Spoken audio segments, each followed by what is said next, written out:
It's official. There are no more plants in the pig pen. It took a few months, but there you go. No vegetation. You pigs ate them all.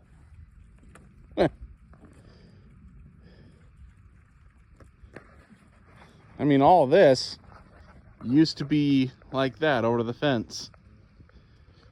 Some grass, some weeds, and a lot of plant life. This is what the pen was. But now,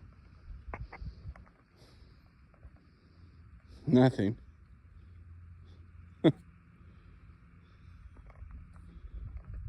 Just give them a while.